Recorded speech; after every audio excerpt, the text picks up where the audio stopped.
Okay. Doop. Hello. Right. We have all kinds of folks here. All right.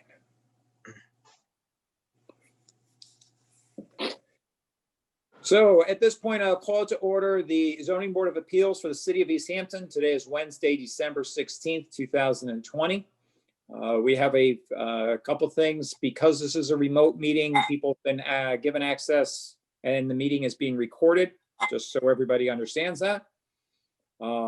First thing is we have some administrative items to take care of. The approval of the minutes from the November 18th, 2020 meeting.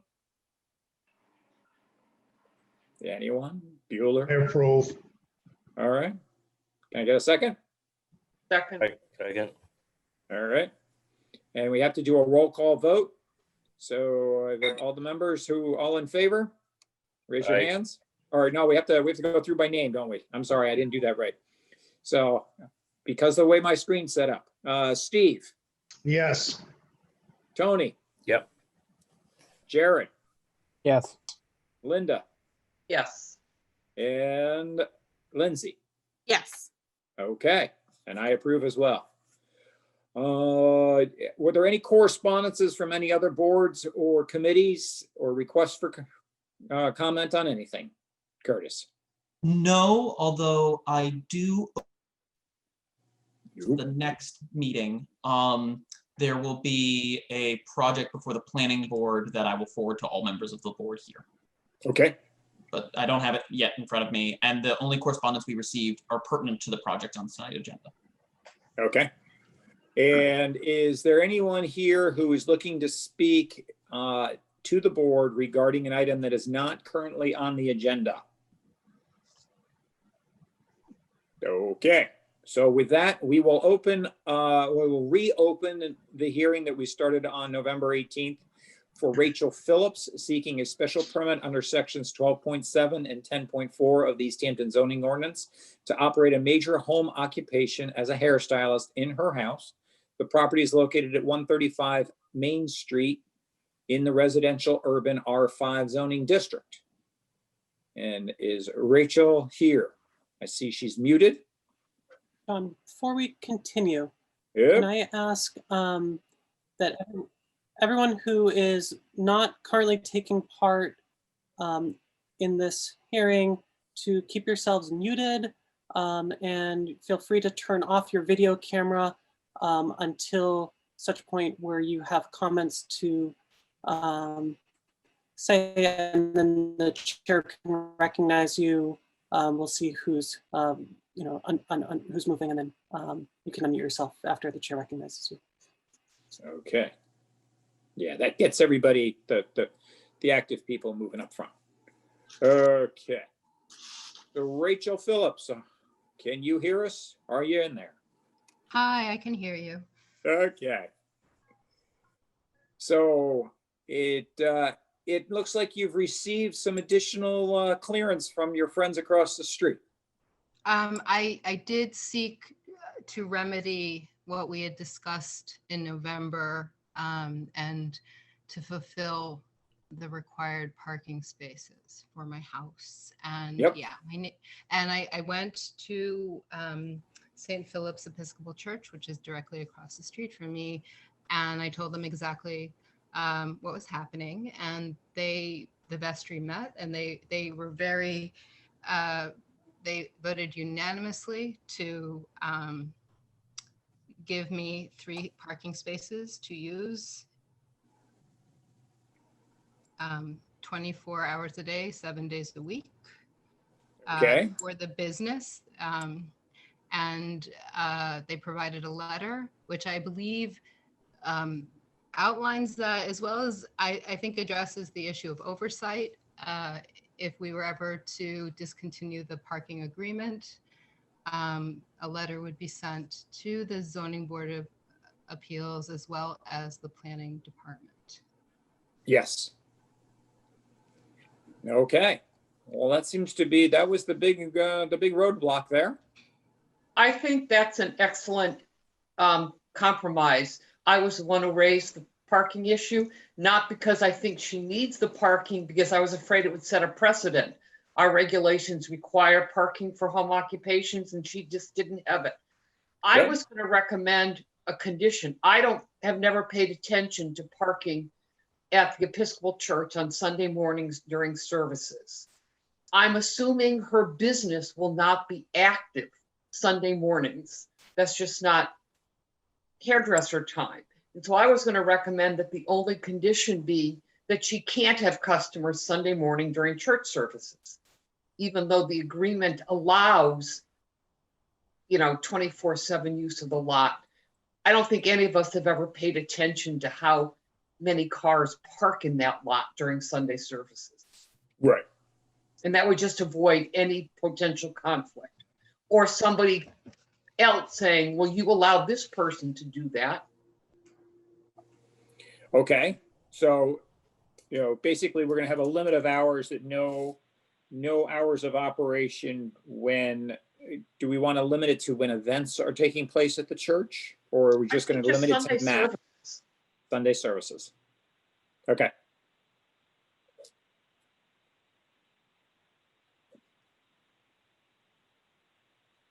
All right.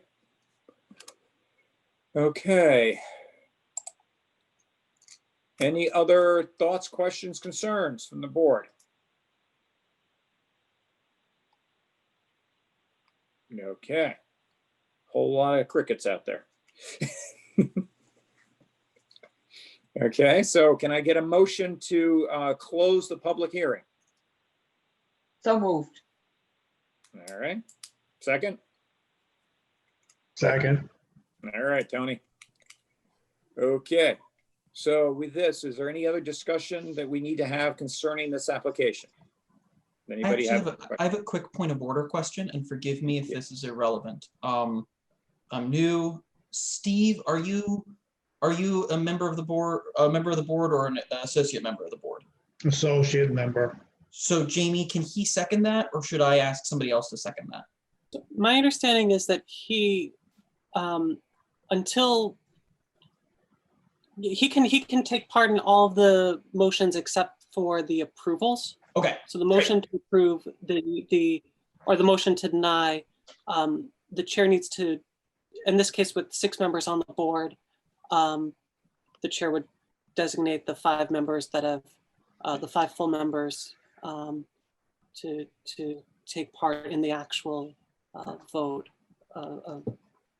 sorry for to the single permit. you out there. All right. Okay. So, so do we have to go through the whole rigmarole of all of the line items of the? I'm having difficulties, I have to tell you. A quick one that we could do is we can go through the findings section from the memo. That's exactly what I just pulled up. So, Great. So many of the findings we've organically discussed and the board has found. The ones that you just need to verbally say are the ones that I spelled out under the findings section. And then if you just want to restate that proposed condition that you said about no business practices during Sunday mornings. Yep. Okay. So findings, the premise in the building or in which the major home occupation is conducted should not be made objectionable or detrimental in any manner to the residential character of the neighborhood, conforms to all relevant city, state, and federal regulations, protects the abutters and city amenities, provides for convenient and safe vehicle and pedestrian movement in and around the site, possesses adequate drainage protection to wetlands and watersheds, mitigates adverse impacts to the city infrastructure and utilities, provides for off-street parking, loading and unloading, and site circulation, integrates into surrounding landscape by way of design features, including buffering and open land, minimizes area vegetation or removal, and maintains consistency with surrounding build environment in regards to dimension, regulations, parking, architectural style, and landscaping. All of these are rather boilerplate that don't really have much to do with it. But the one thing that did come up was the question, the visits and the between the client and the customer shall be allowed by appointment only, and that we are asking that there be no appointments scheduled for Sunday mornings, since there is an agreement for parking with the St. Phillips Episcopal Church across the street at 128 Main Street. If there's any change to the proposed detail as included in this application, that she must come back to the ZBA, and that the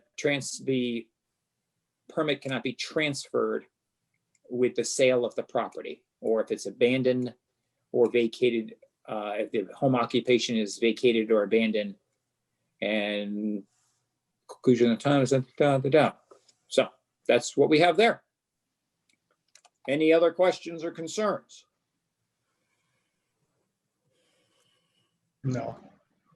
Okay, so can I get a motion to approve? I move we approve the home occupation for 135 Main Street for Rachel Phillips with the conditions as proposed by John. Okay, can I get a second? Second it. All right, Tony seconds.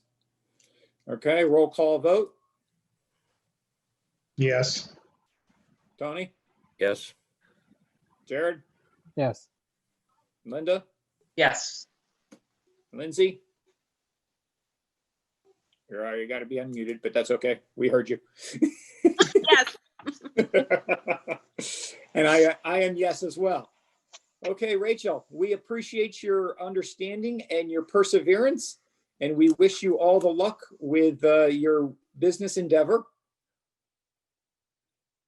Thank It you, take- Chair Atwater. It takes a couple days for us to get this all written up, at which point the city clerk will let you know that it has been approved, and then there's a 20-day waiting period, or appeal period, as they say, at which point then you're notified that you are good to go. So you should Great. be good to go sometime in mid-January. Okay, thank you, Chair Atwater, and the rest of the board for your time. Yeah. We appreciate your understanding, and we wish you luck. Thanks a lot. Be well. All right. Thank you. Okay. With that, we're going to move on to our next meeting item, which is the continuation of the Pleasant Street, number 105 Pleasant Street, special permit for bar and entertainment. So at this point, the board is still here.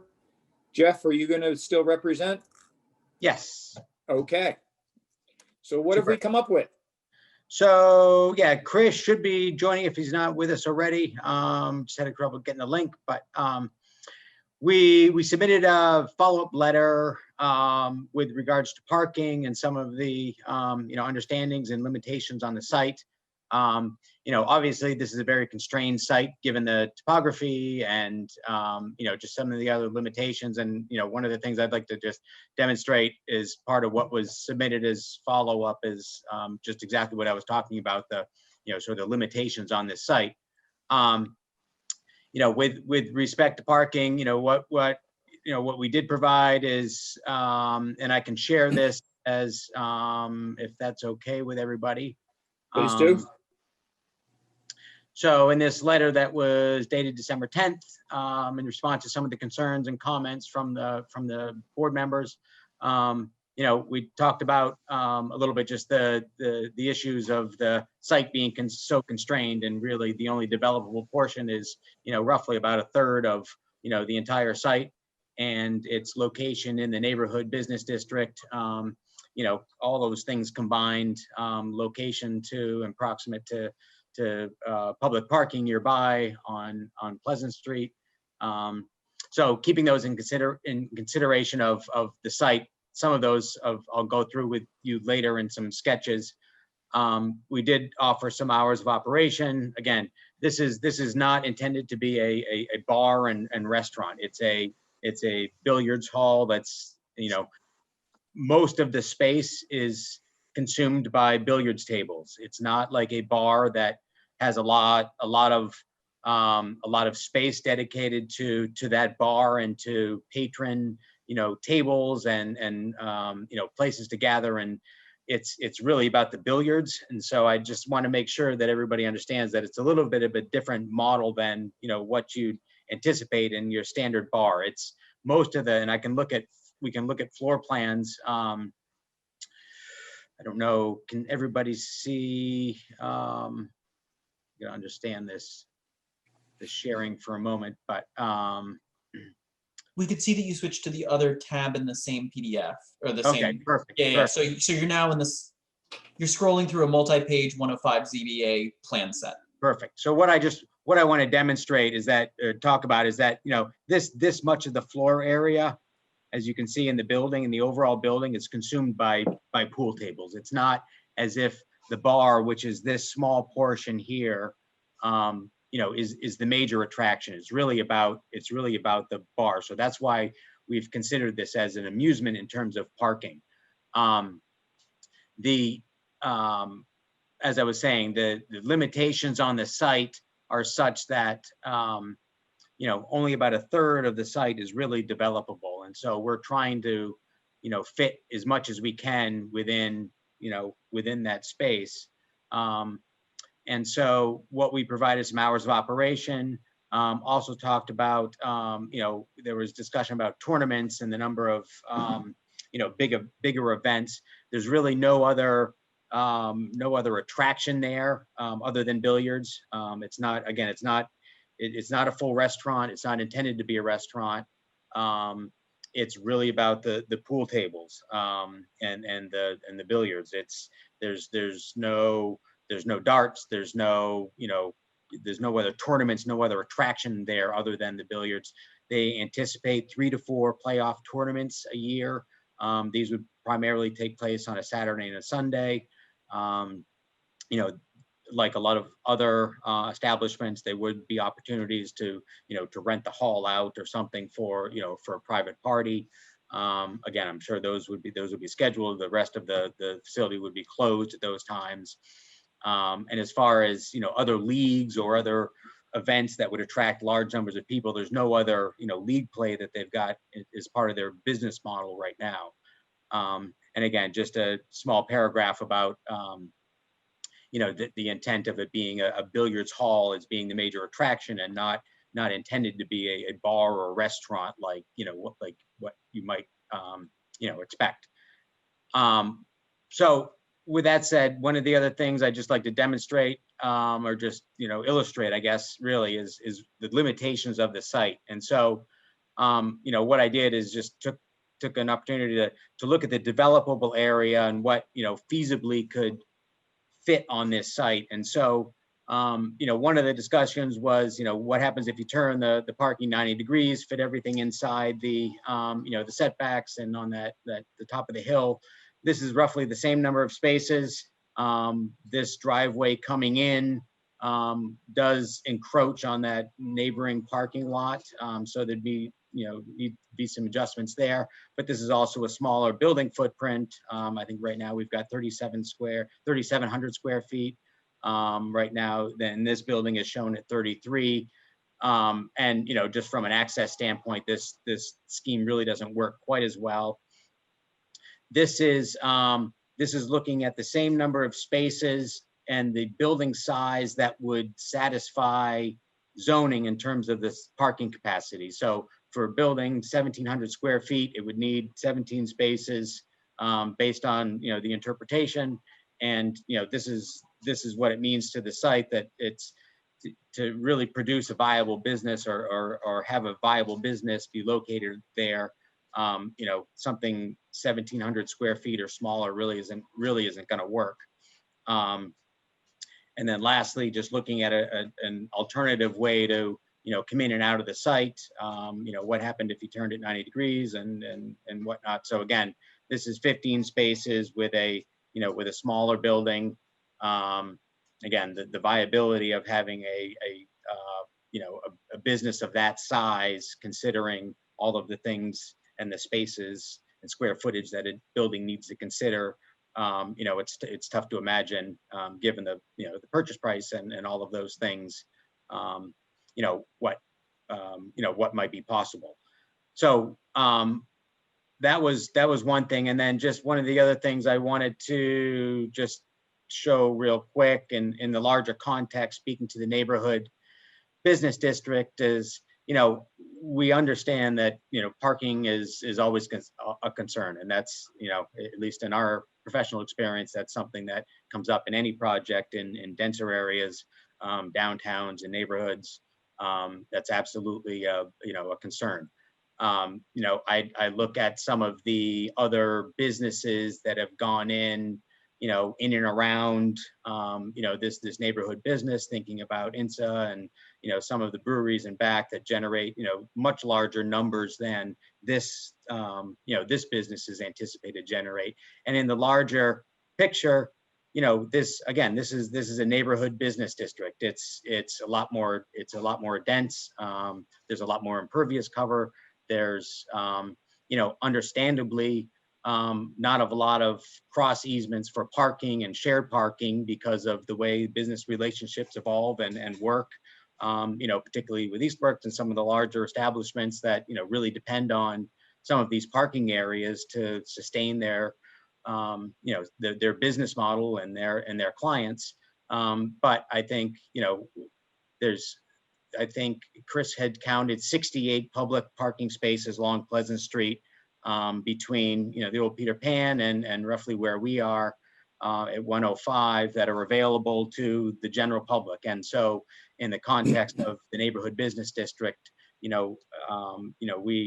had looked at the parking calculations based on an amusement. We were 2 or 3 spaces short. Again, in the context of the larger business district, we would, we're hopeful that, the board would agree with, the assessment that there's going to be some points in any of these businesses, hopefully, that, generate more traffic than what their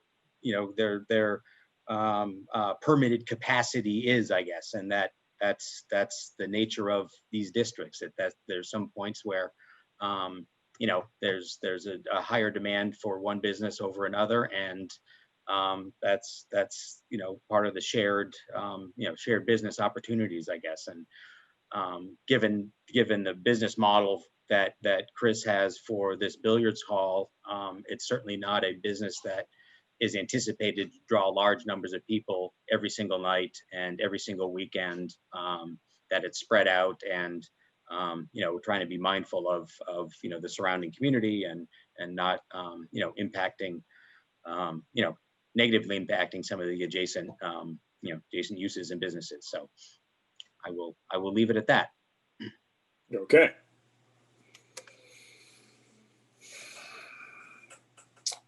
So with that said, does the board have any questions for Mr. Squires concerning his discussion there? I do. Yes. I have serious reservations. By his own admission, he has enough on-site parking for 1,700 square foot building. He's proposing more than double that. We are sitting sort of as a planning board. He's not asking for variances, but the regulations require 10 by 20 parking spaces. He has 9 by 18s, and I don't have any problem with that, except the regulations require 10 by 20. And I don't think we have a right to waive that. The health agent's comments point out that the 2 furthest parking spaces in the back of the lot are unusable because they're dumpster locations, and you have to have that area open so the cars can leave the parking lot. There just is, his client chose to buy a property that didn't fit his uses. And now he's trying to gerrymander a building in there that doesn't fit. And he's assuming we can just waive this and vary that. Well, we can't. That's not the application he's asked for. And he's required by our regulations to provide adequate on-site parking. He can't count street parking as his parking. I'm going to have to vote no. Because I do not think it complies with our zoning regulations.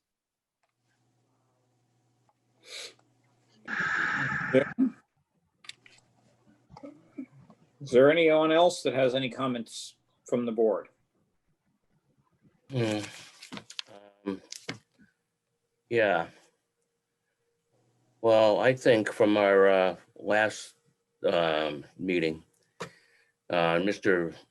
Bundy and his neighbor, Jim, were complaining about, the parking, because they have these 100,000 more square feet to rent. And of course, they want,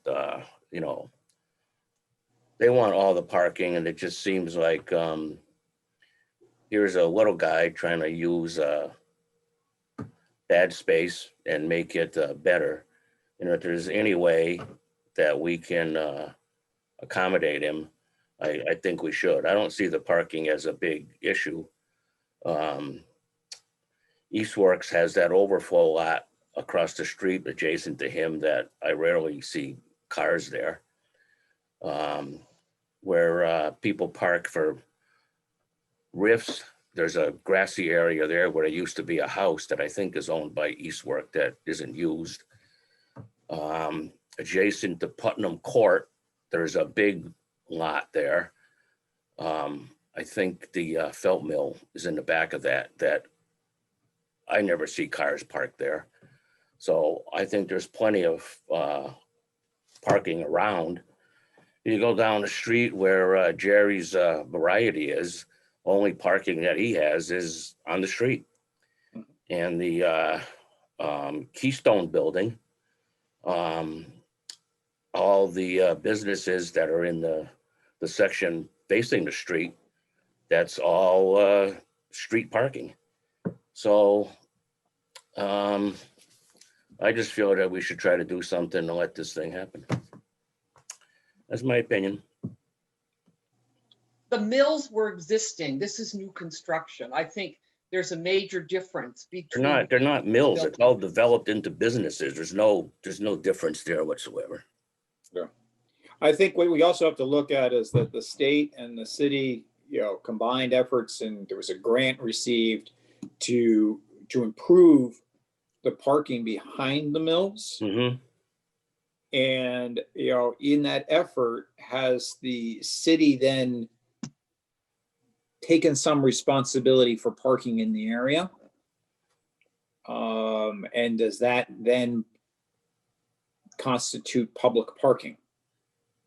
I understand it's a public-private venture, but, when public funds are used for the improvement of it, does it then become a public use, an area that can be used by the public?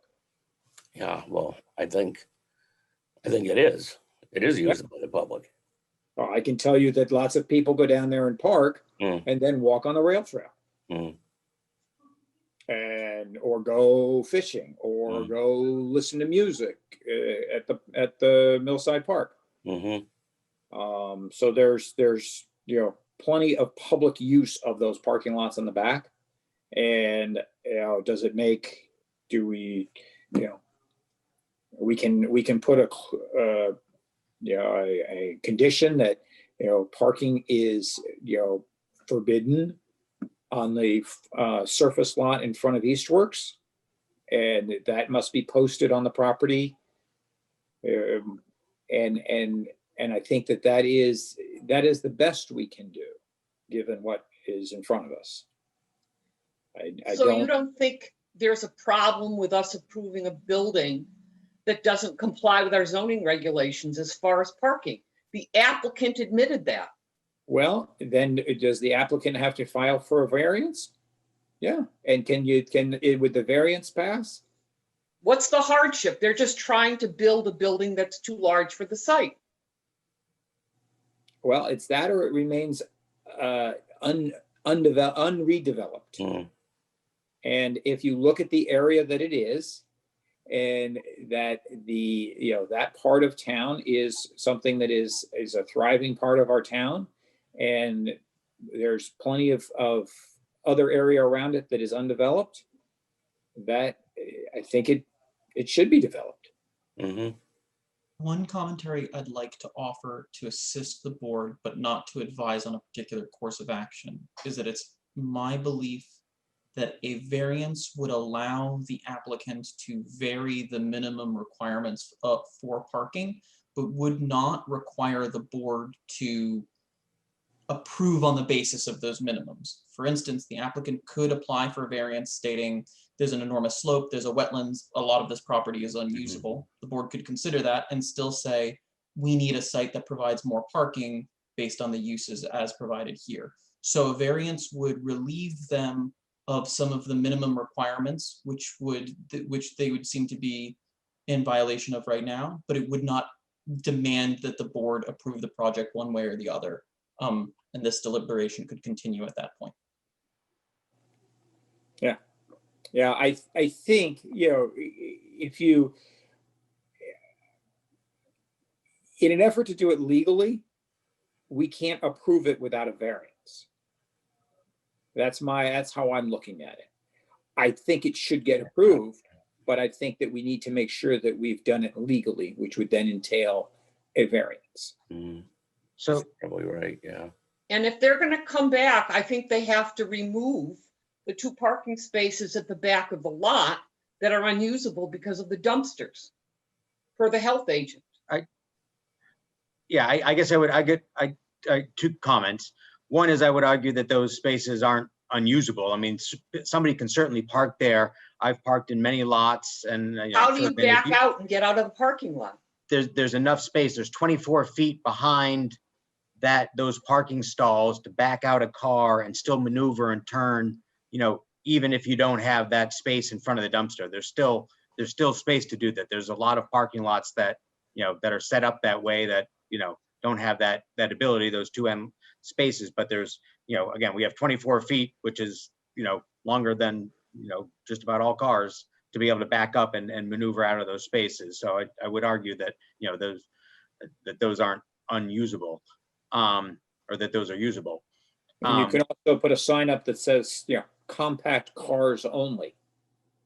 Yeah, and if push comes to shove, one of the things that we could potentially do is, in similar situations that we've had, is align the accessible aisle associated with the handicap space so that, it provides a buffer between that, the dumpster aisle, effectively creating that bump out. It pushes that entrance a little bit further away from the entryway to the building, but it still would be in compliance, and we can certainly shuffle some, parking striping around if that's something that, would provide a better, better site and parking layout. The other question I was going to ask with regards to the variance is, I know, and I'm just trying to flip through the regulations right now as we speak, but I know and I don't know how the language is written, but the approving authority has the ability to, waive or it's some discretion to allow, more parking spaces or less parking spaces. I don't know exactly how that's written in the ordinance, and that's what I was just trying to look at real quick. So my question was, if that's written into the ordinance, that the board, the jurisdiction having, or the board having jurisdiction has the ability to waive that, does it in fact then need a variance? Can I speak to that? The variance would allow you to, if there are particular site constraints specific to soil condition, shape of the land, or topography that create a unique hardship, whereby relief of that, the ordinance would relieve that hardship. So, for instance, the requirement in the ordinance that you cannot have parking in the front setback could be because you don't have access to the full site due to topography and the wetlands, that a variance could be reasonably granted to vary that front setback requirement. Mhm. Similarly, the board might be able to make a case to the board about the width or depth of the each parking space. But the wavering of the number of required spots is not dependent on the specific site conditions. That's related to the use, and so that wouldn't be affected by a variance. Sure. So Jamie, what you're saying is that even if a variance is granted for the front yard setbacks, the topography, because parking it's a non, I don't know if varianceable or, is the right word, but it's an ordinance that cannot have a variance override its structure or its requirements. Right, because the parking is dictated by the use, and Easthampton does not allow use variances. So if we were to allow use variances, then anyone could come in and say, I have a resident, this is a residential zone, but I want to build a large manufacturing plant here, and the board could grant a variance to that if, but the use that the applicant is looking to use is allowable in the zone that they are in. Right, and that use requires a certain number of parking spaces, and that number of parking spaces is dictated by the size of the building. So in this case, where the applicant is saying that they can't use the back part of the lot because of wetlands and topography, the appropriate remedy is to allow them to, by variance, to allow them to do work in the setbacks. But it wouldn't be to say, we don't think that you need, that half those spots are not required. There was discussion from the previous hearing, which still needs to be, in my opinion, discussed, is the appropriate use, and applicant has been going through this process as indoor amusement. There was some question about restaurant or bar, and that's for the board to discuss. So if the board looked at those two different requirements, and you see that for restaurant bar, it's something like 34 parking spaces per the size of the building, but indoor amusement would be 19, that would be something that's doesn't need a waiver, doesn't need a variance. That's really just the board's determination for what is the appropriate use. And once that appropriate use is determined, then that can give the applicant, okay, well, if they only need 19 spaces and they're able to find 17 or get a variance to the setback, the front setbacks, they might be able to get all 19 spaces on the lot. But if it's 34, because the board sees this as restaurant and bar, then I don't know how that would be able to be fit on the site at all. So it really is up to the board in that case to make the determination as to what the appropriate use is, and give the applicant some more direction, the number of spaces. So I think what Jamie is saying is that we need more information about the food and beverage part of the business plan for this billiards hall, if there isn't any food and beverage plan. Hello, board. This is Chris Rogers. Can I comment on that? Yeah. Okay. Our specific purpose for the corner pocket billiard hall is to host billiards in all aspects, 9-ball, 8-ball, and tournaments, which we've discussed. I'm sorry, I'm losing my voice, so bear with me. So that is our focus. Our focus is to focus on billiards. That is it. So if I can direct any questions towards that, I'd be happy to. Do you plan on having a bartender, a person behind the bar when you're open? Yes, That's good. which will focus on our patrons that are there to play billiards. Right, but if you're gonna have a person behind the bar, that means you're anticipating a decent bar business. Or you're not gonna have anybody be willing to work because they work for tips. Well, No, you need to have someone regulating the alcohol Yeah. sale. Right, That's but you're gonna have to sell enough till the person employed there is willing to work there. Well, that's not our problem. I know, but if the plan is that it's enough for a job, then I think that's more than, it's a bar, not It's not. recreation. Well, It's- if I can, yeah, and Chris, pardon me if I jump in, but I think the distinction is that in a bar or restaurant, the main attraction is the food or the bar atmosphere or, whatever it is that's drawing the people to that establishment.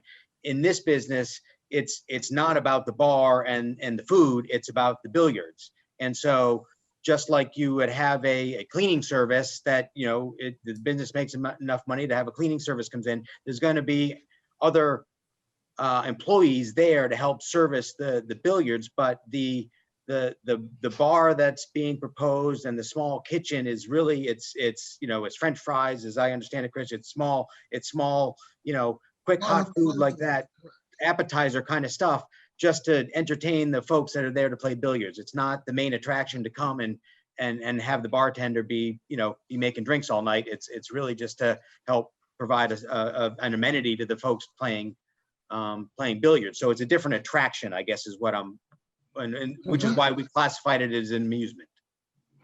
correct. the And primary use is for billiards. Correct. that is correct. And if I could, we are modeled, if anyone's ever been to Ivory Billiards, we are modeled after Ivory Billiards in every sense of the word. We are just trying to bring a premium experience to billiard players that cannot experience that anywhere else. That's it. I've been to Ivory Billiards in Holyoke. So Here's my question as like a hypothetical. So if this was a bowling alley that had a bar in it, would we consider it to be, I'm looking at the definition of amusement and recreational services, which includes billiards, also includes bowling alleys. I'm just wondering if we would think of it as primarily amusement and just operate under that, or if, because it has a bar and then maybe a small kitchen, if it would also have to satisfy the requirements of restaurant and bar. And just throwing it out there. Oh, I agree. I mean, its primary use is a billiards hall. Mhm. And if the primary use is a billiards hall and it has a supplemental kitchen or bar, at that point we have to we look at the zoning and what is allowed based on that. If it didn't have a bar, how many, and it was just an amusement place, how many parking spaces would it require under our zoning regulations? 19. 19. Maybe I have a question about how you got to the number 19, just because I know you're rounding down from 19.7 to 19, and I just don't know why you're rounding down as opposed to rounding up. I don't know. Okay, if there's- so we call it 20. Sure. And That's because they're fair. still short. But Yeah. and I think that, there's on-street parking in the area. 20 is, being 3 short versus being, if we said it was a restaurant and a bar and a restaurant and an amusement facility, it would need 53 parking spots. Can I make a comment? Of course. Just thinking back to the very first situation that we addressed where additional parking was needed, and that person went across the street and got something in writing, okaying that person for additional parking, and she has it in writing. Could something like that be done where one designated parking area where a business or someone will approve that if additional parking is required in writing? So this way, if customers come in, they're not looking for multiple parking places, but just one designated area if it's across the street or somewhere nearby. The applicant said last month that's what they wanted to do at the mills, but both owners of the mills said they didn't have any parking to lease out, rent out, use. That would be an excellent way to do it, but people there don't have enough parking, so they don't want to give up any of their parking. Well, Tony brought up the option of the lot in front of the felt mill. Yeah, I don't know who owns that. Off the top of my head, I don't know. So. And I know Chris is attempting to reach out to multiple landowners in the area, and I think it's a little bit different of an area here than it is in in a residential neighborhood, obviously, where residents are a little bit more accessible. But I know Chris, and you can speak to it more, but I know he's been attempting to reach out to business owners in the area to find out what opportunities there might be. And I think part of the challenge currently is just the current state of everything, and that everybody's a little bit slower to get back and get through these things. But it's certainly not without an effort. So we recognize that having some written agreement would be an ideal situation, and we're certainly continuing to pursue that. But in the meantime, this is where we are and what we've got, and again, given everything that we've talked about, hopeful that we can find a way forward. Well, and I think that in an effort to make it that you at least know what you're going for, Yes. what the goal is. If we could agree that we're going to consider an amusement facility, and we are going to look at it and approve or disapprove as a amusement facility, then the 20 parking spots is what you need. And if you only have 17 on the lot, then you need an agreement with somebody for at least a minimum of 3 additional parking spots. Is it 20 or 22? Staff comments say 22. Right, so Okay. and I wanted to raise that subject with the permission of the board. Yes. So the applicant has used, the applicant has used a sub area of the building per its classification under the building code. So the like a lot of other businesses that have interior uses, it has an area that's a staff area and an area where customers can go, which is designated for this use and for a lot of other uses like a dance hall or like a billiards hall or like a bowling alley, called unconcentrated assembly. The applicant has taken the area of unconcentrated assembly, which is 2,956 square feet, and used that to derive the number of parking spaces. In our zoning ordinance, it is unclear to my read, although I obviously invite correction on this subject, whether the applicant should use the total square footage of the structure, a sub square footage of area accessible to customers, or some combination of the two in order to derive the number of required parking spaces for the uses on site. As a result, I present their logic basically unedited under number 3 of my staff memo. I think we've always considered gross square footage. We've never deducted for stairwell staff space. It's gross square footage. So that means he needs 22. He has 17. And I would say that Linda's interpretation jives with what I've always thought. And if you look actually at the parking regulations, it does indicate gross, wherever it talks about area, it talks about gross floor area. Yeah. Cool. So then that tracks. And then the applicant should use the gross square footage of the structure in order to draw So the gross square footage of the structure, which will revert back to that first number that I produced, which was, I believe, 22. So 22. Okay. Sure. So 22 is the magic number. Yep. And you have 17 spots. Mhm. So you need an agreement for 5. With That is really what it comes down to. And you need a variance for the two in the front yard. Yeah, can I ask a question? I'm sorry to bother you, but is this a public hearing? Because I'm part of the public and hoping to speak, and you're already making policy and making determinations? No, we're just trying to make sure we know, we all agree on what direction we're going, and then we're gonna ask for public comment, Will. Okay, I just wanted to be sure, because it seems No. like you're coming to conclusions. No, we are not. I am Okay, well aware thank that you. I you are here, appreciate, and I well aware I wanna appreciate hear that. from you. Yep. Okay, great.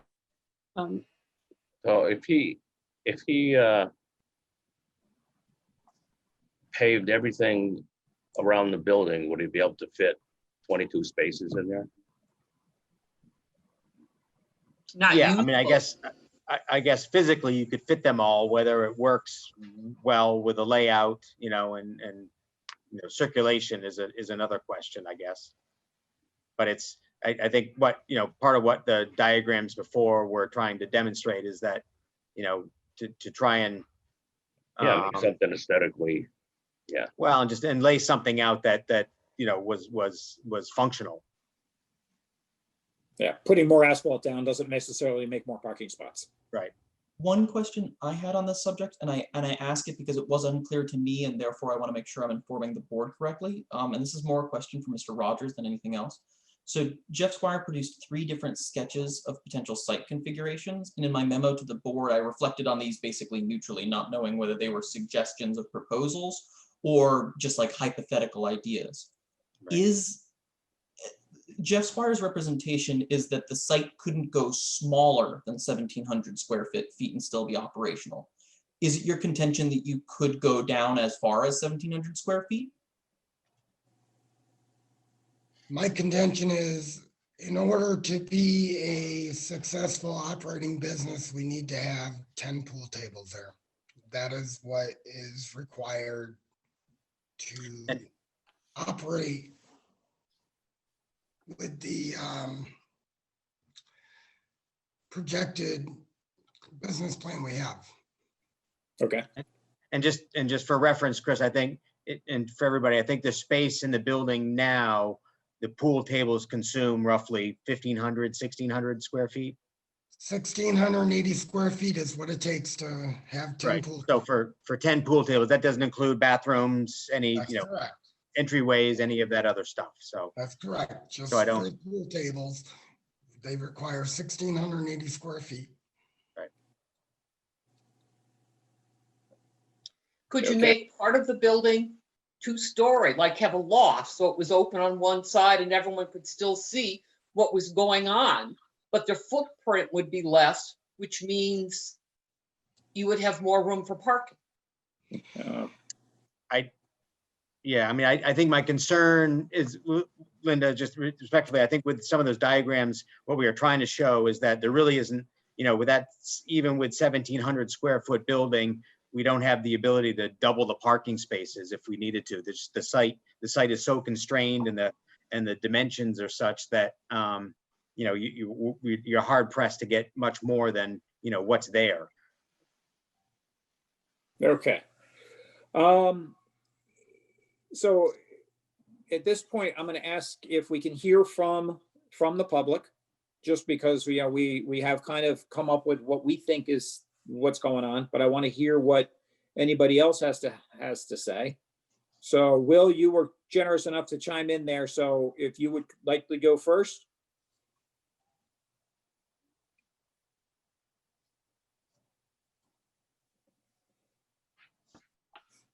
There you are. Hi, everyone.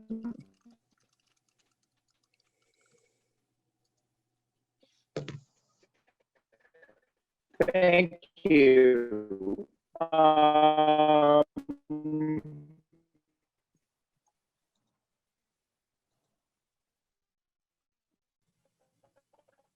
So there are a lot of different ways I'm hearing the deliberations that you are all considering. One, I want to clarify one thing that I heard a member of the board and myself. The other thing I want to clarify is that the parking out behind our buildings is on city and on our land. And it was a partnership in which there was significant investment, not level of the states, but it was significant investment on all the mill owners back there. And if the zoning board is going to start offering that parking, that's going to be a real problem. And I suggest the zoning board have Curtis review what that agreement is with the mill buildings before you guys make assumptions about what that is. I think that would be a healthy way to move forward. The truth about our parking is that it does support a job that is undone. I can't speak for Jim and talk about the level of capital investment he's going to have to do to Jim Whitmer to finish out his building, but it's significant. And if people are willing to say that people can park in the parking he has out behind the building, that's going to be a huge wrench in his capacity to develop that. So I wanted to say that first. As I look at this project, I want to be clear that I love the idea of a billiards hall, and I like the idea of it being in Easthampton. And I don't have a problem with it being in my neighborhood, but the precedent that we're setting is troubling on a couple of levels. And part of it is our consideration of what is the beast? Is it a bar, or is it whatever the entertainment side of the equation? So is it 22, or is it a minimum of 36 parking spaces? And just as a rule of thumb, my looking at it is that you have to sort of consider the uses and put it at its highest use. And because there's a bar on site, that suggests to me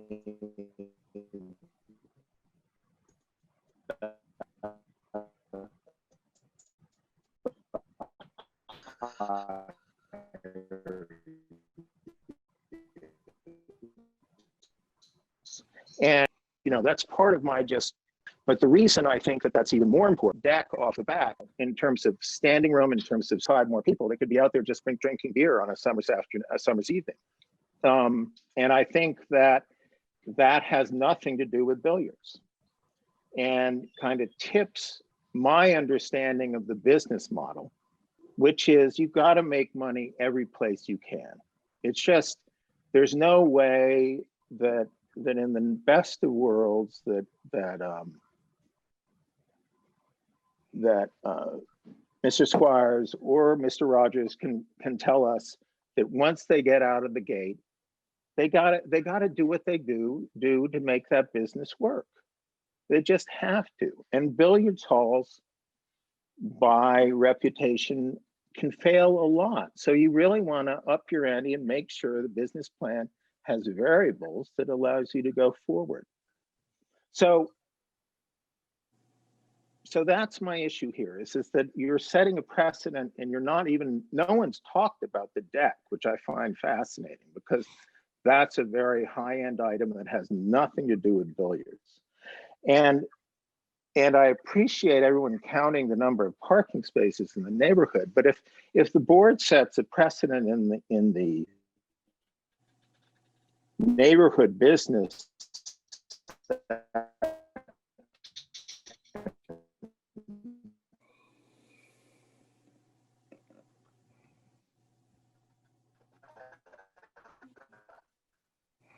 that as it goes down to Rotary, and they're basically teeing, you're going to set a difficult street to be on.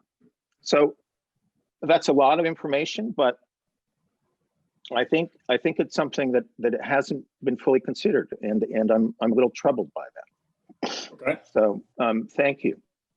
All right. Can I comment on that? No, it's we can't. If we have questions or further questions of Mr. Bundy or something, we can't. We try to avoid having neighbors and applicants go back and forth with each other. Is there anybody else from the public who's interested in speaking? Curtis, do you see anybody in there? Does anybody raise their hand or anything like that? No? Okay, No, I don't. all right. But I will say that James provided, so Will commented in chat and then James commented in chat. I know that I don't believe James is asking for, Jim Whitmer was asking for an opportunity to comment though. no, I Saying think it for the he was just letting you know that he was falling out on this. Yeah. Okay. Yeah. So do we consider it at its highest level then? I'd like to recommend two things. I would recommend it be denied, or the applicant consent. I think we can continue it to our January meeting and see if they can revise parking, provide a signed agreement for the parking that Tony mentioned, the felt plant, find some other alternative. I think they have to provide more parking. Well, and at a minimum, I think they have to, they're going to need to apply for a variance for the front yard setback requirement. I actually just want to So- respond. One thing, there is a provision in the zoning ordinance to allow parking in the front setback per 10.511 if the board finds that the applicant has sufficiently screened them by landscaping. Well, that's if there's some problem with the site and the applicant chose to buy a site that was too small. I think he needs a variance. I don't think Well, that provision applies. I don't feel that it's being properly screened with a sidewalk. So that's a very easy answer there. So I think at this point, does the board want to look at this as a entertainment facility or as a bar on setting the parking requirement? And is it our jurisdiction to do that, or is it the planning board's jurisdiction to do that? It's kind of a two-part question. I think it's up to the owner to say what it is. And I don't know how you can question that. If he says this is an amusement facility, then we say, okay, it's an amusement facility. Well, I'm going to tread very lightly because I believe you and I both sat through a few hearings when it came to Fort Hill Brewing. And that when they initially said that they wanted to do, they didn't ask for everything that they really were going to do. And I don't want to go down that road again. And if it's already in the plans that they're going to have pool tables and they're going to have bar stools, we have to consider both. So what are we going to carry as the occupancy requirement? And I am interested in Will's comment about the back deck seating because I wonder how that relates to the billiards, seating in the back and how that's connected to billiards, or if that's just a place for people to consume beverages and food, I think that's a luxury of the topography. If there wasn't something to look at down that ravine, there wouldn't be a deck. Yeah. I mean, they have pool leagues at Whiskers or whatever it's called now. They have them at the Pulaski, and the people that are there to play pool, and they like to have a beer. I can't imagine. I mean, like they pointed out, almost the entire space in here is taken up by pool tables. So if you're not interested in playing pool, you're going to go sit at these half a dozen stools that are in there and listen to people playing pool to have your beer. Yeah. You know what I mean? People aren't going to use it for a bar. They're only people going to be interested in it are people who are interested in playing pool. I sort of agree with Tony, even though Yeah. I would vote to deny this application. No, I was never concerned about the bar, but they only have 17 parking spaces and by their own, but I mean, it requires 22. I don't think we should grant a variance for the two parking spaces out front. I just think the building is too big for this particular lot. I don't have a problem calling. I mean, I've been in bowling alleys that have bars, and I never asked about their parking requirements, but it's sort of accessory. Mm. If that's what the applicant contends, if it becomes a bar, then we send it a cease and desist. But even without that, it doesn't have enough parking. That's true. So if they either have to apply for a variance and get approval for 5 more parking spots from somebody else, or not apply for variance and get parking spots for 7, maybe 8 more people. Yes, I don't have a problem with that, but it has to be, what's the distance requirement? For Parking, off-site parking, 15. 500 feet, 200 feet. 200. That's going to be difficult there.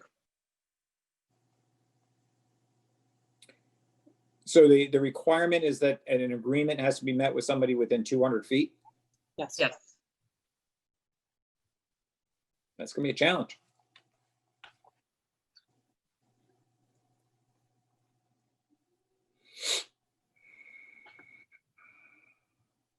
I don't know what to tell you. That just sounds like a big challenge, because I don't know if there's anybody within 200 feet.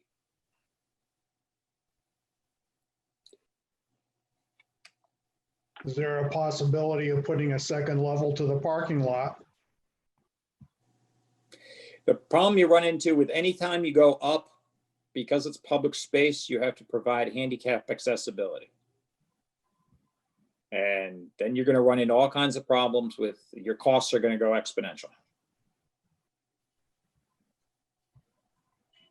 So, Can I, if it looks like the board's getting to an impasse right now and there's no more discussion, it might be helpful to just sort of clarify with the applicant what you're looking for them to come back with, and then continuing to the January meeting. I would like the applicant to come back with a smaller building that has enough on-site parking, or in the alternative, a signed agreement guaranteeing, I like John's suggestion of 7 parking spaces someplace else. Then he can provide the on-site landscaping that's required.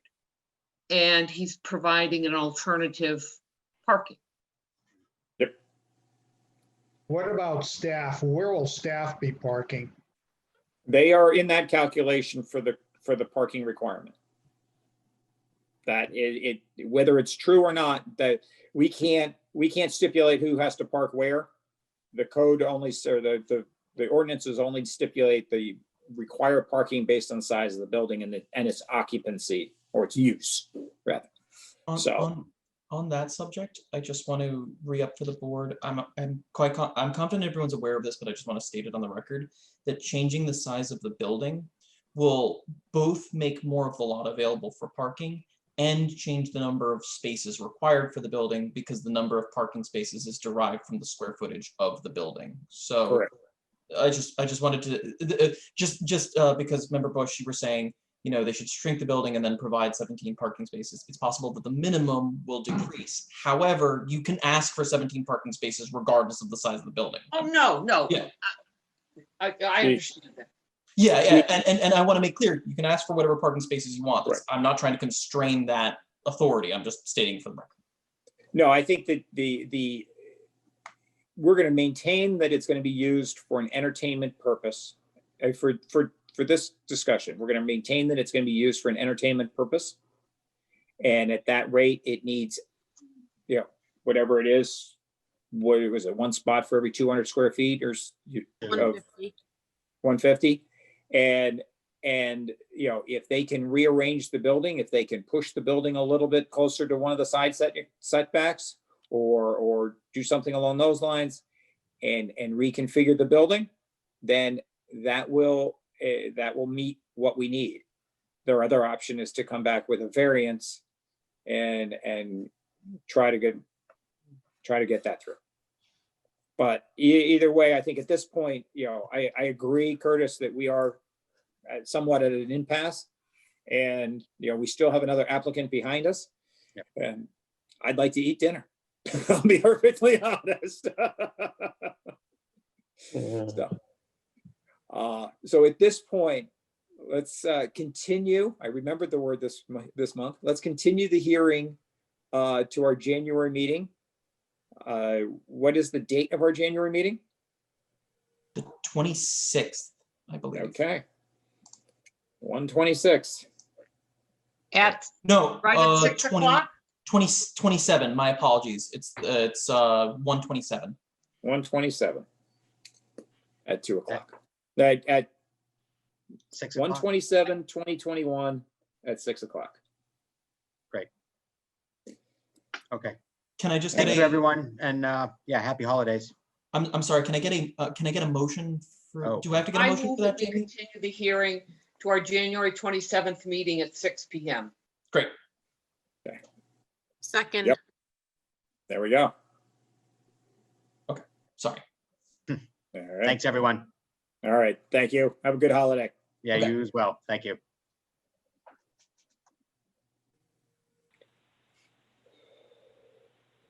Okay. So our next applicant.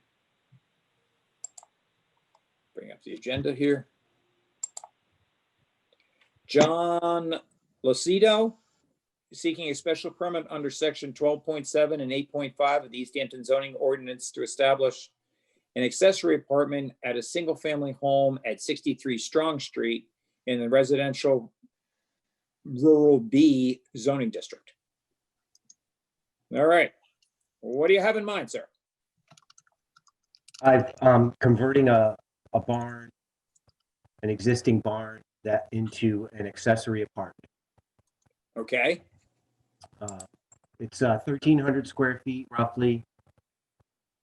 It's detached. It's about 125 feet from the house.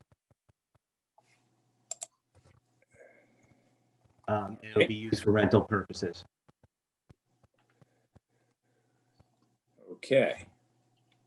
So the big question that came up was the size versus the size of your existing structure, your existing home. Because Okay. the zoning ordinance is very strict on accessory apartments and the size of them versus your primary residence. Trying to find the notes here. Wrong page. Sorry about that, folks. Everybody's having problems with their computers today.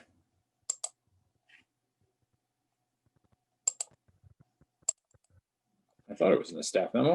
John, the house is 825 square feet. Okay, Yes.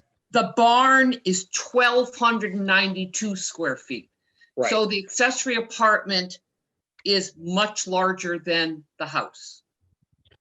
Yes. Yes, That's what, and so I was told that because it's not attached, it doesn't fall under 8.5, but it falls under 6.7. Is that correct? No, I had to walk that one back. That's when this is Curtis. I called multiple times in the course of the same day, and I misspoke on my first call where I said I don't know if 8.5 applies, and then I called back and I said no, 8.5 does apply, and I was misreading it.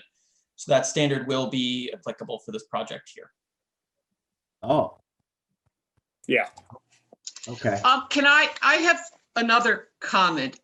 You're renting it out under Verbo and Airbnb, and you got a cease and desist from the city saying it's illegal, you can't do that. And I checked under Verbo and Airbnb, and you're still renting it out. I didn't look at your Verbo calendar, but your Airbnb calendar, it's full. And it's not an accessory apartment. It looks like the pictures, because I looked at all the pictures online.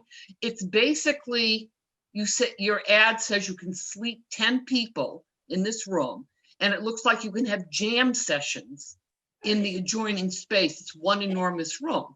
If I was a neighbor of that property, I would be very upset because it looks like you rent it out for 10 people or 5 people and to have jam sessions in an unsoundproof building. You said it's a barn. That's not what an accessory apartment is for. Right, but it's been renovated, and I actually am in close contact with most of my neighbors who are aware that we play music here, and they all have my phone number. Anybody is welcome to call me at any time as far as, you know, the fact that we play music in there. But That's not what an accessory apartment is. You have if you're playing music in there, you got a commercial establishment. It's not a small apartment where people live and eat and sleep. People don't rent accessory apartments to have jam sessions.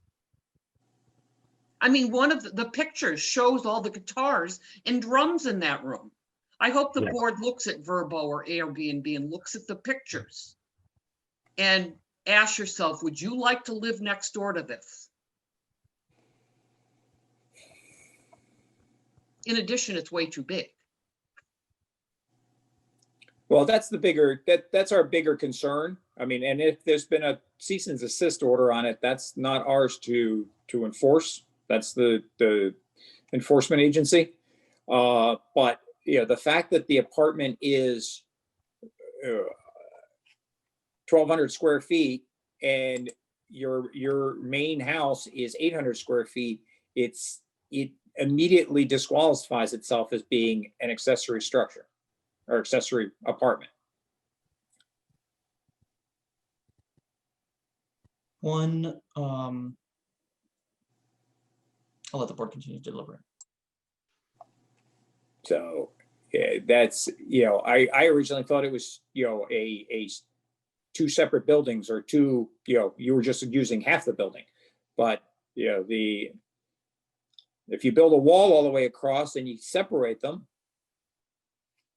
then they can't, because you can't access the bathroom. If you look at the diagram. Well,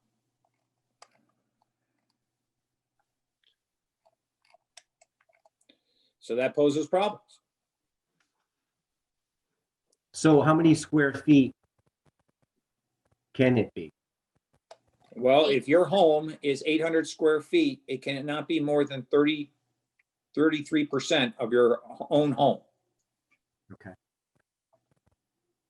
One discussion, one thought I'd had is that it's possible that if the board views the size limit as being a hard block to the approval of this project,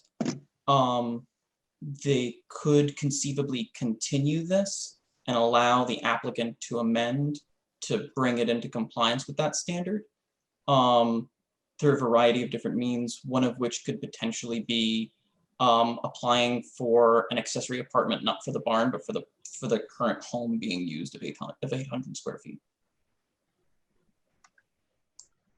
Can you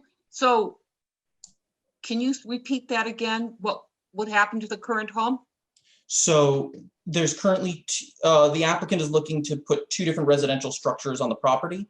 And by quirk of timing, the applicant is applying for the accessory apartment designation on the larger of the 2 structures. If he turns that on his head and he says, I'm applying for the accessory apartment on the smaller of the 2 structures, that would be a different option. I should note that even under that hypothetical designation, his home is 800 square feet, but it's larger than 1/3 of the other structure. Correct. But I will stop my commentary there, as it then becomes a place for the board to discuss. Right, but it does put it in a better light than what we're currently dealing with, where the proposed accessory structure is 150 times. I think you have to look at the pictures. This is not the barn is not going to become a house. It's a barn. Well, It does have a bathroom in it and a kitchen, but it's you can see the rafters. It's not your normal living place. And so to assume he's going to move in there and rent out the house. this is only for words. This is only to allow, this would, the transference of residence versus accessory use, it would only be on paper. And the specific ordinance under 8.5 says that the applicant can live in the accessory apartment. Right. So basically, he would be living in the accessory apartment and then renting out, quote unquote, the primary residence. Yes, and I just to answer some of those questions, I've already had the building inspector here, and I've already begun this construction to renovate this space in a major way. So if I can have, if you guys can work with me on this, I've made the investment to make this a living space. And I've already finished off the ceiling and all the trim and put in all new windows. And now I'm installing a new floor. So I'm pretty invested in Easthampton. I've been here for 22 years, and I'm serious about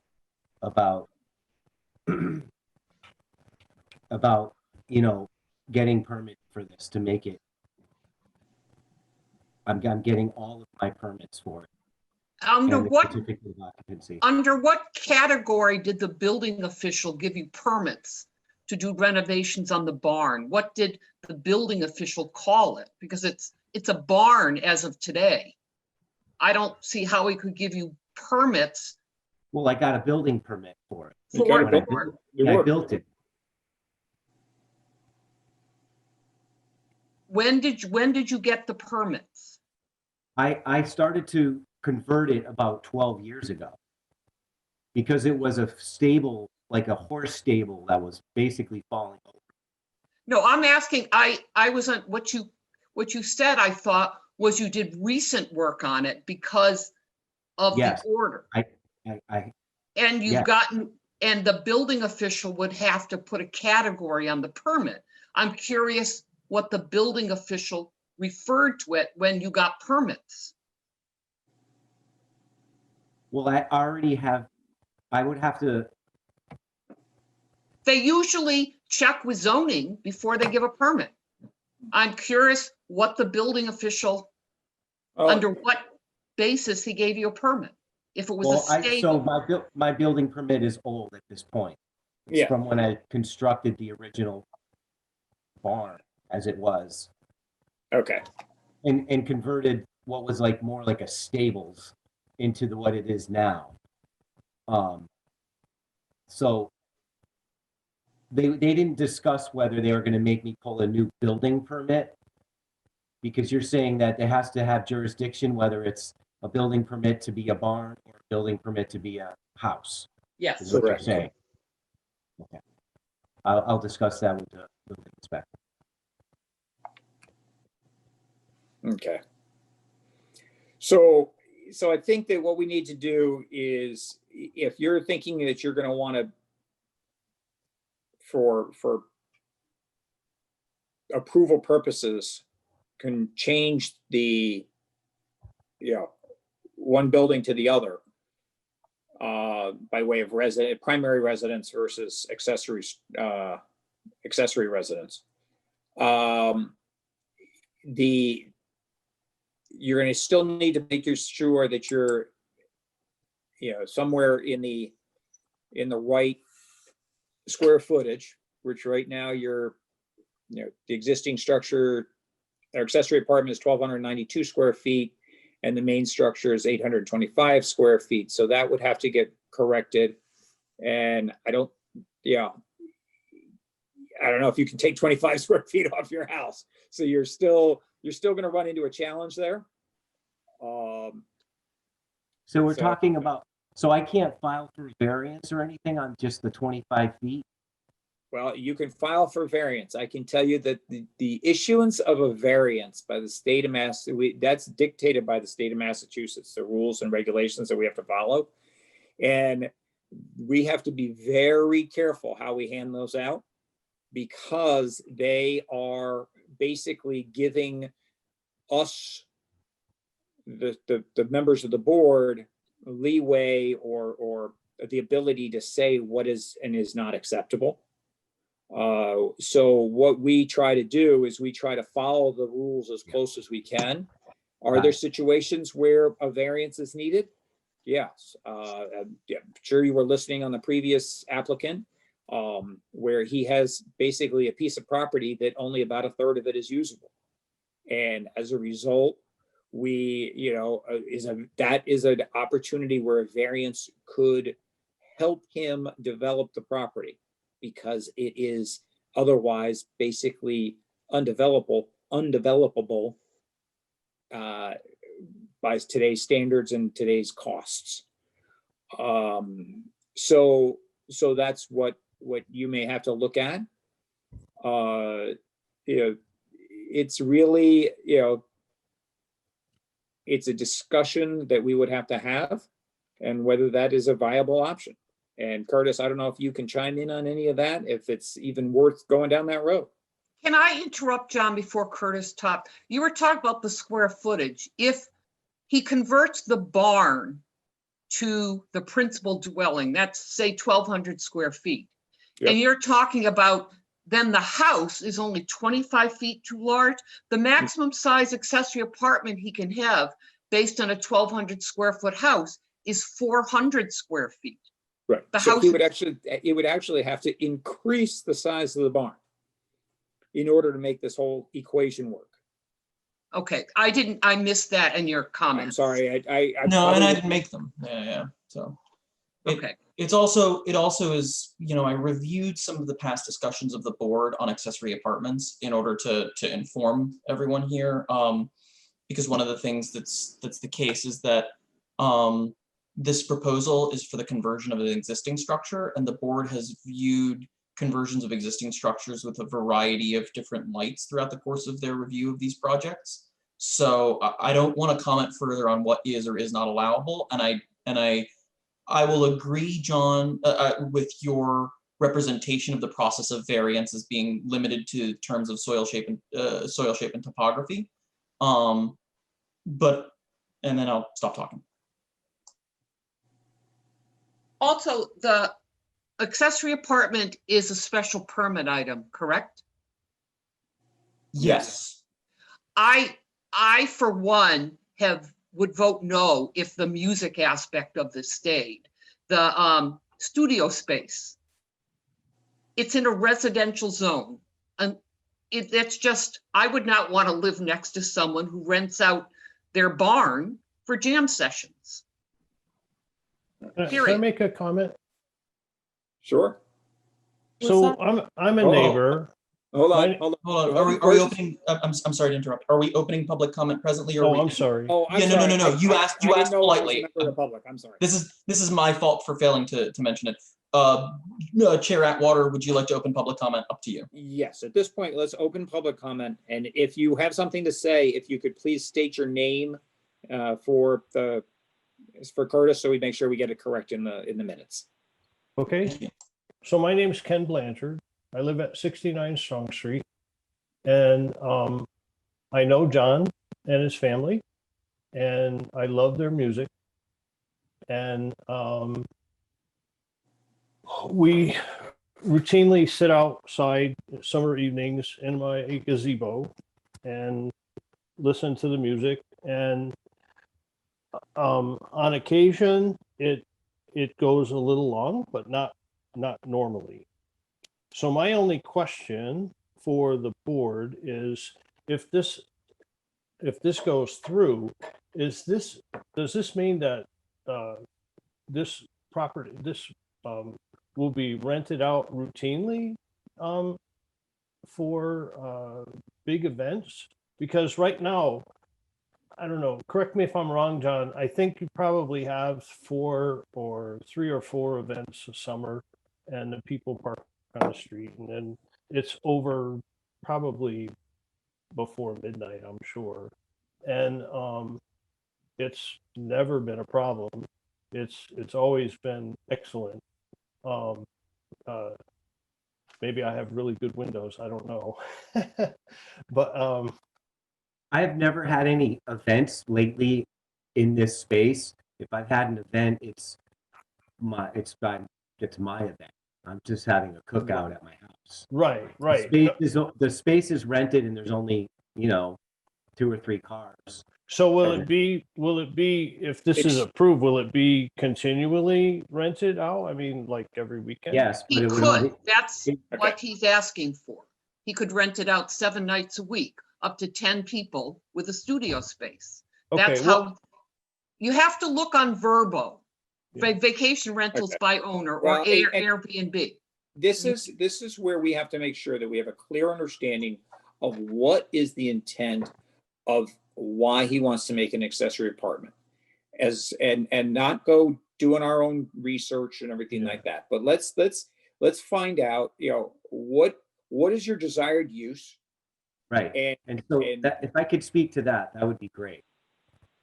Go ahead. So the music that he's hearing was actually my wife's band. Okay. And we're divorced. My wife doesn't live here anymore. And I don't rehearse in there with my own band. My band is from Connecticut. So I rehearse in Connecticut. And I'm looking more to rent the space as an apartment and not use it to jam. And that's why I'm serious about this, and I'm here to do this properly. Why Okay. are all the guitars in the studio and the pictures Because those were the online? pictures that he took, Linda. Pardon me? Okay, those were the pictures he took. That's how he's advertising it. Well, That's my concern. He's Well, and- advertising it as a jam studio to rent Yes, out to 10 people. but the thing is that most people that stay are not musicians. They just sing karaoke or, okay. take Well, pictures of their and- kids. So here's the dilemma we run into, is that if we go ahead and approve it as is drawn with the studio, and people want to come out there, now we have to put in conditions for noise. Yeah, that's no problem. But what happens is we run into enforcement issues, and it becomes a very large challenge within the municipality to enforce noise, because technically in the city of Easthampton, there's no noise ordinance. And as much as your neighbor says, well, I like the music, I can tell you I have a situation with my neighbor where I don't like the music. And Right. I don't have But- any recourse. Okay, but can we also just look at the facts that the police have not been here on a noise call? Well, but I just want to make sure that we are not opening Pandora's box in the way that it's being presented.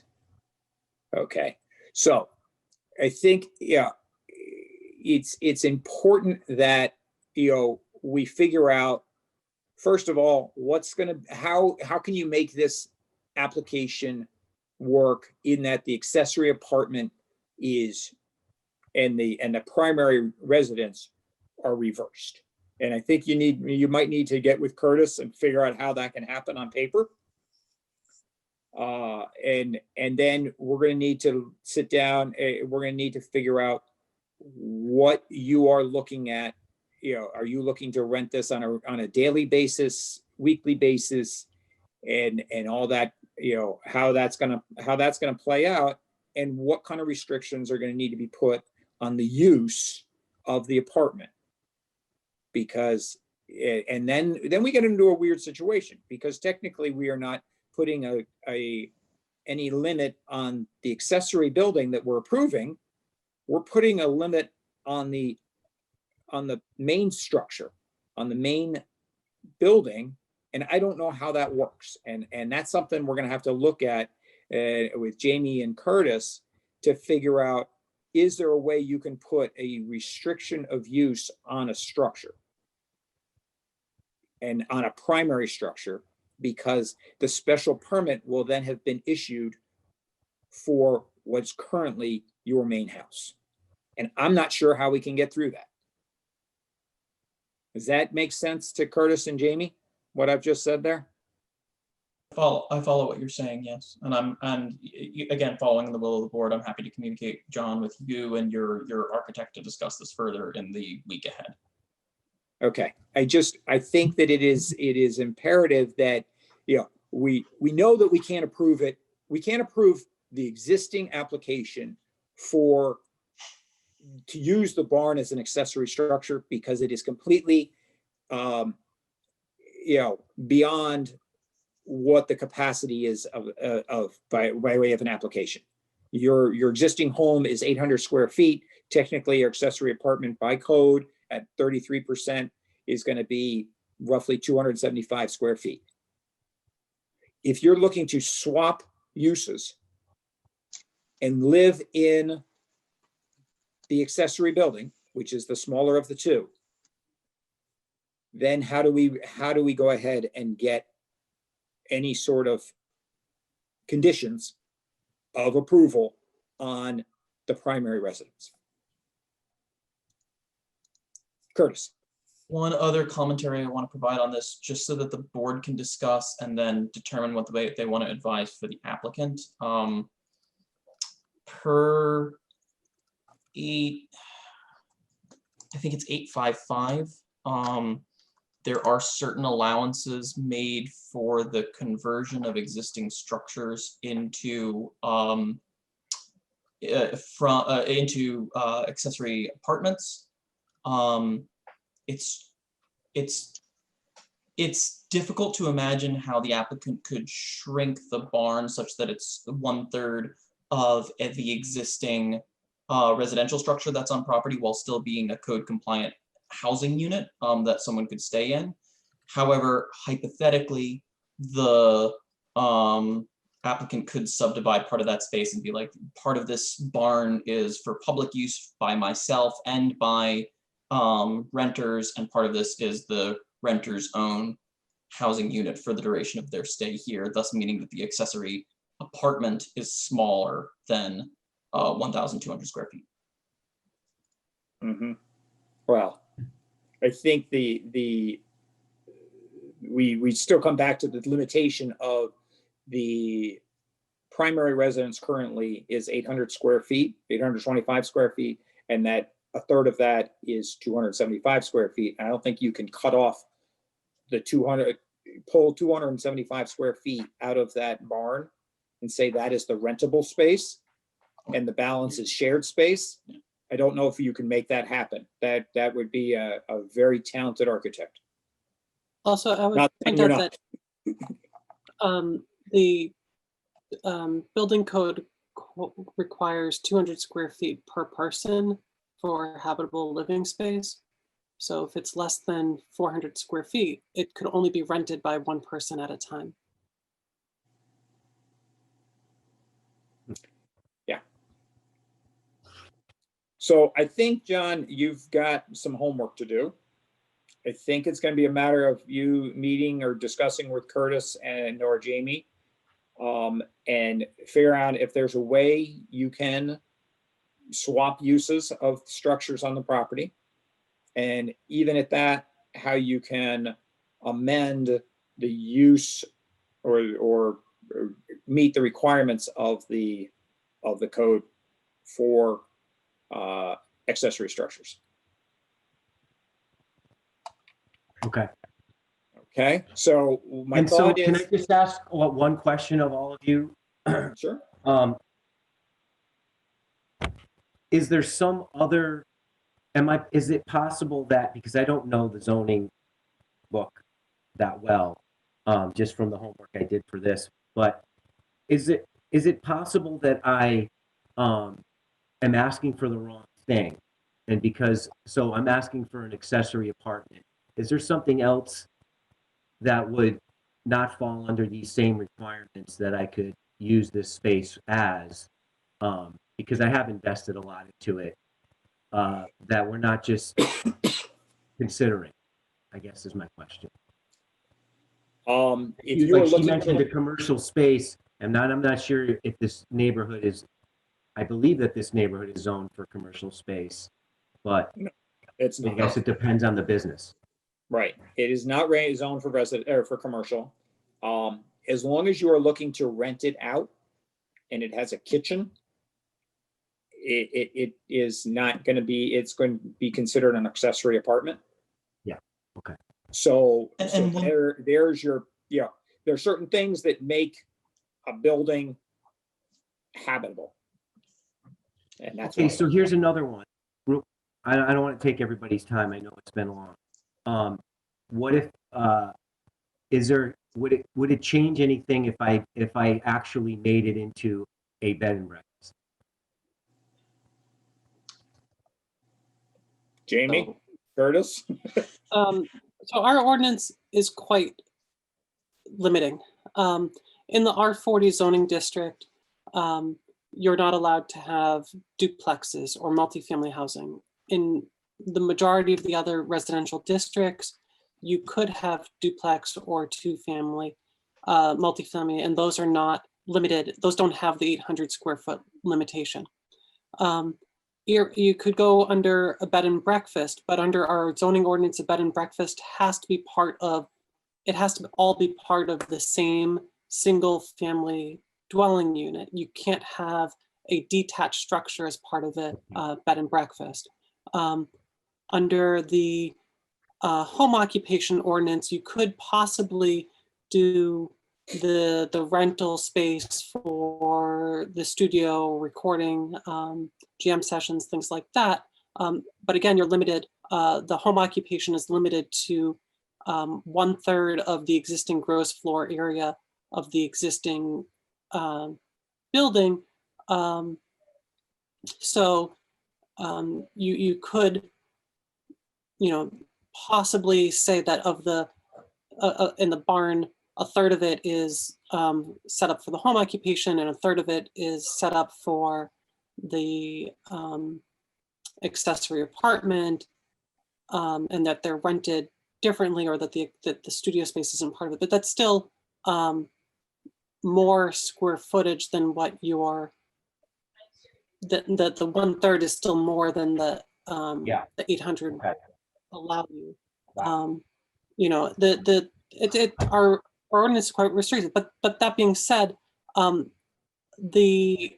we've been doing a housing study with some consultants, and we are wrapping that up probably in the next couple months. And there's going to be a number of recommendations that come out of that for changes to the zoning ordinance that will then be brought to the planning board and the city council for discussion and then approval, hopefully. One of those recommendations that we're looking at is to change the accessory apartment ordinance so that it's an 800 square foot sort of by right, regardless of how big your existing would be. So get rid of the 1/3 requirement.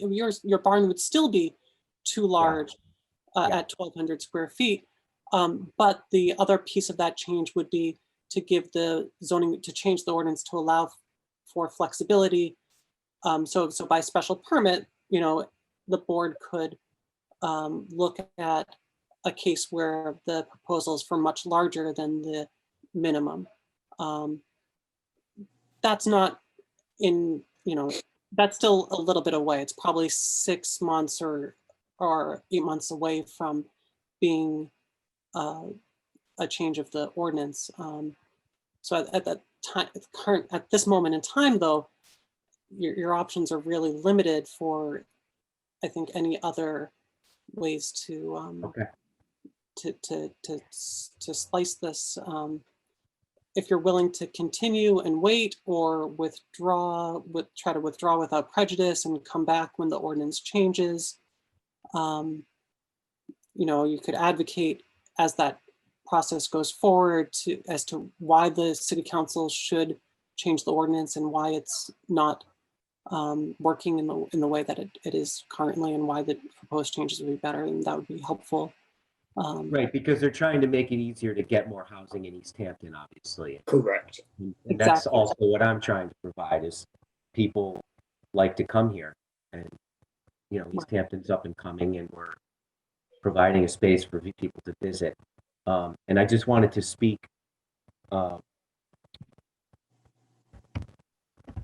I lost my train of thought. Sorry about that. Shoot, I'm sorry. That's all right. So at this point, rather than pressure you to figure out whether you want to withdraw or without prejudice or what you want to do, why don't we continue the application? We'll continue the hearing until January. It's going to give you a chance to talk with Curtis and Jamie. Maybe you can figure out a way that you can, work something that is going to make it at least a little more accessible or acceptable. And then we can go from there. And in that spirit. Oh, that's what I wanted to say. I wanted to talk about, because, they have looked at my Airbnb and my Vrbo accounts and said that they are booked. And I just wanted to clarify that they are not booked, they are blocked by me. This is the space is under construction. There's no one staying in there. And so if you try to book next week, it says that it's booked, but that's just because it's blocked. It's So blocked out. you're not renting them out at the moment. No, it's totally under construction. Okay, that's fine. That's great. And that conforms to the cease and desist that was issued by the Board of Health. Right. That was my concern. It looked like they were well, booked. so they told me to take the sites down, but I didn't want to take them down because I don't want to lose my momentum of people. I didn't want to take them down so I can pick it back up when I get it running again. So I just blocked the dates. I blocked them. I blocked it off. Okay. Okay. All right. So can I get a motion for a continuation? I move we continue it to our January 27th meeting at 6:30. Second. Second. Okay. And so move. And like I said, talk with Curtis and Jamie. I think there's a way it can work, but I don't know all the ins and outs as well as they do. Yeah. So. Okay. And in answer to your question, John, about like, are you applying under the wrong thing or something like that? I'll say that the board has definitely provided like my perception of the board's commentary here is that they're interested in finding a path that would allow them to approve the project. And as such, I will think outside of the box in trying to bring something to the board to work with the applicant to bring something to the board that accurately reflects the project and would potentially allow approval. But, I won't pass up something, you know what I mean? And I'm saying that out loud so that the board hears me say that and says, yep, that sounds appropriate. We're largely on I board. would disagree with that Okay. we're trying to find a way. I am not, but other board members may be. All right. Okay. Okay. So that's going to be continued till January 27th, and we will see you then. Thank you for your time, everyone. Thank you. All right. Motion to adjourn. Well, actually, before we do that, we do need to wish our friend Jared luck, as he is today is his last meeting. We're going to miss your insight, Jared. We understand completely and know that, at some point, if you are ready to come back, we will welcome you back. All right. Thank you very much. I think you guys are in good hands with our new members, and it was very enjoyable these past few years to participate. Well, it's been fun, and we've appreciated your time on the board. Thanks. So with that, I will give you the honor. I have a comment for you, John, before we adjourn. Yes. Because you made a comment that we couldn't take into consideration the cease and desist with the health agent. We have lamented at many meetings how hard enforcement is. I think we have an obligation, if another town department has found fault with a site, that we take that into consideration. We can't deny it because another department gave a cease and desist, but I think we have an obligation to be aware of it and consider it in our deliberations. Comment. Okay. So Jared, with that, I will give you the honors to make a motion. I move to adjourn tonight's meeting. All right. Tony's giving a second. All in favor? Aye. Aye. All right. So moved. Thank you, folks, for all your help. Aye. Thank you, Yeah. everyone. Happy Happy holidays. holidays. Happy New Year. Happy New Year. Merry Christmas. Yes. That too.